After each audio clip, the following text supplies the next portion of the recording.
السلام علیکم دوستو، آج کے اس ایپیسوڈ میں بات کروں گا اورنگزیب رحمۃ اللہ علیہ کو بادشاہ شاہجہاں نے دکن کی گورنری سے کیوں ہٹایا تھا اور اس کے کیا کارن تھے۔ چلیے شروع کرتے ہیں۔ اورنگزیب رحمۃ اللہ علیہ کو دکن کی جو گورنری تھی اس سے ہٹانے کے کچھ اس طریقے سے واقعات پیش آئے۔ اس کی مختلف وجوہات بیان کی جاتی ہیں۔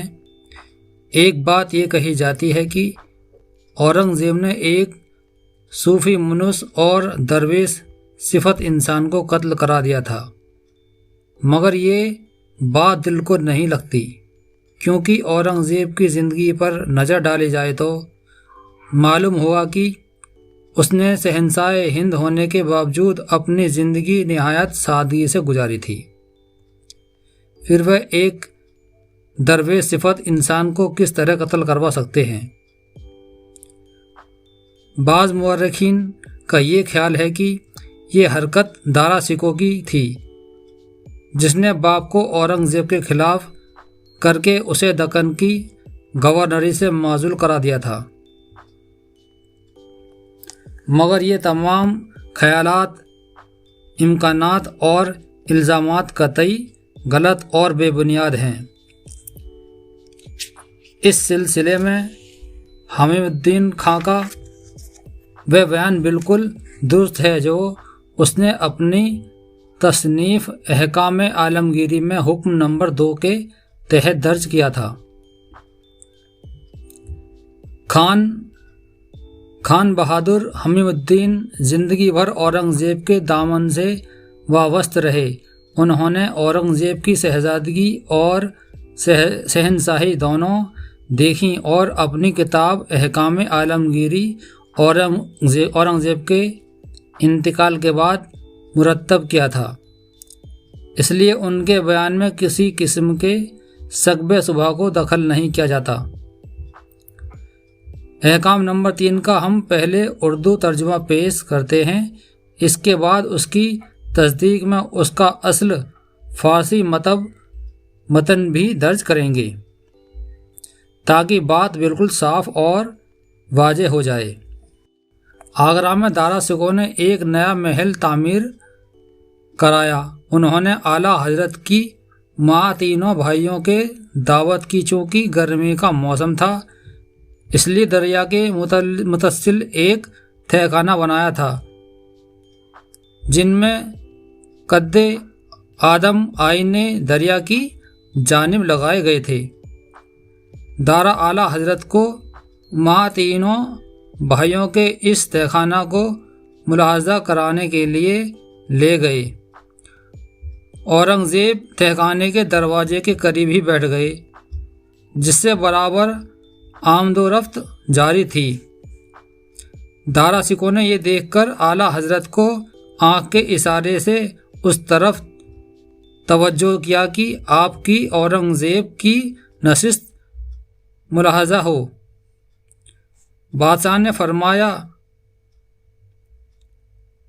بابا، ہمیں معلوم ہے کہ تم عالم اور درویش صفت ہو، لیکن پھر بھی حفظ مراتب ضروری ہے۔ حفظ مراتب نہ کرنے والا زندق ہوتا ہے۔ کیا ضرورت ہے کہ عام لوگوں کے راستے میں بیٹھو اور چھوٹے بھائیوں کی بھی پشت پر رہو؟ عالمگیر نے عرض کیا، اس جگہ بیٹھنے کی وجہ بعد میں عرض کروں گا۔ پھر جماعت کے ساتھ اورنگزیب نے نماز ظہر ادا کی اور وہاں سے بغیر اجازت لیے اپنے محل چلے گئے۔ بعد میں جب اس کی خبر اعلیٰ حضرت کو ہوئی تو حکم دیا کہ دربار میں نہ آئیں۔ چنانچہ 7 ماہ تک حاضری اور مجرا بند رہا۔ 7 ماہ بعد اعلیٰ حضرت نے بادشاہ بیگم شہزادی جہاں آرا کو حکم دیا کہ اس کے محل جا کر اس روز ہمارے بغیر اجازت چلے آنے اور اس بے موقع بیٹھنے کی وجہ دریافت کرو۔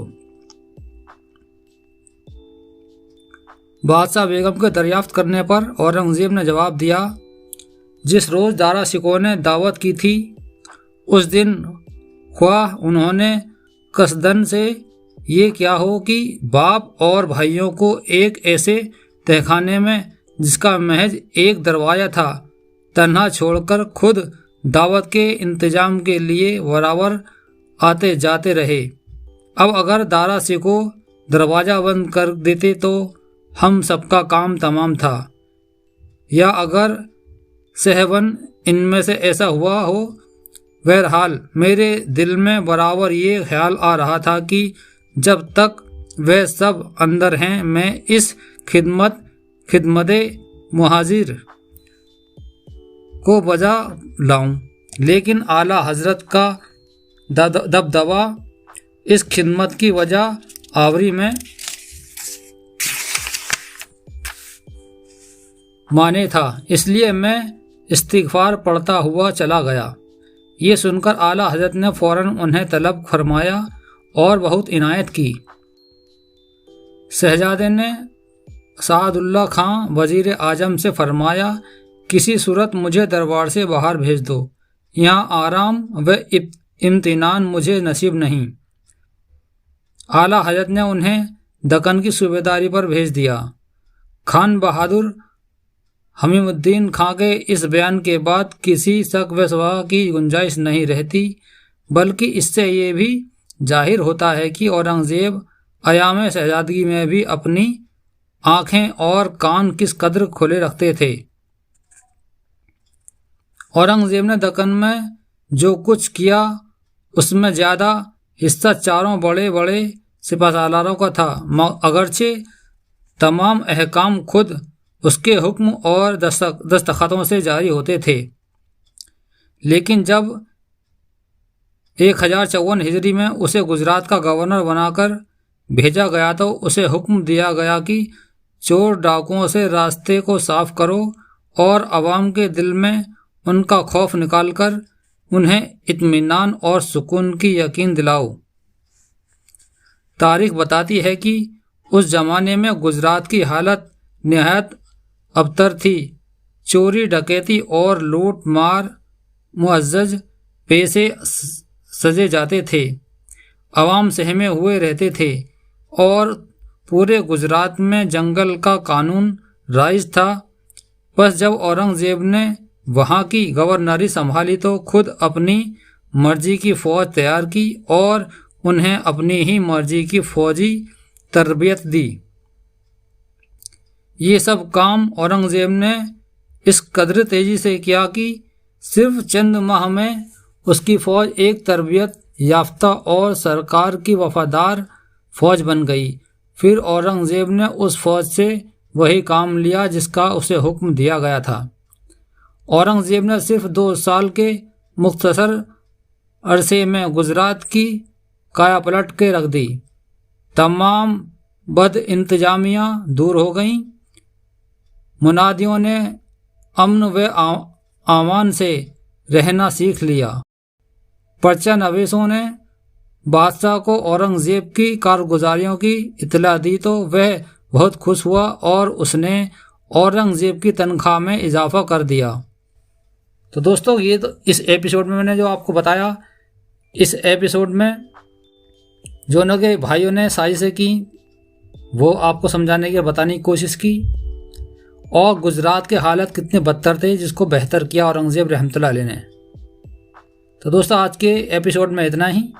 آنے والے ایپیسوڈوں کا آپ پورے یقین کے ساتھ اور سکون کے ساتھ سننا چاہتے ہیں تو چینل کو سبسکرائب کر لیں، اور اس طریقے کی سچی گھٹناؤں سے آپ واقف رہنا چاہتے ہیں کہ اورنگزیب رحمۃ اللہ علیہ نے اپنی زندگی میں کیا کہا تھا، کیا کرا تھا، وہ سب کچھ میں آپ کو ان ویڈیو کے ذریعے بتانے کی کوشش کروں گا، جو کہ میں ایک کتاب کے ذریعے بتا رہا ہوں، نہ کہ اپنے دماغ سے اور دل سے۔ تو دوستو اس ویڈیو میں اتنا ہی، ملتا ہوں اگلے ایپیسوڈ میں، تب تک کے لیے دھنیہ واد، گڈ بائے، خدا حافظ۔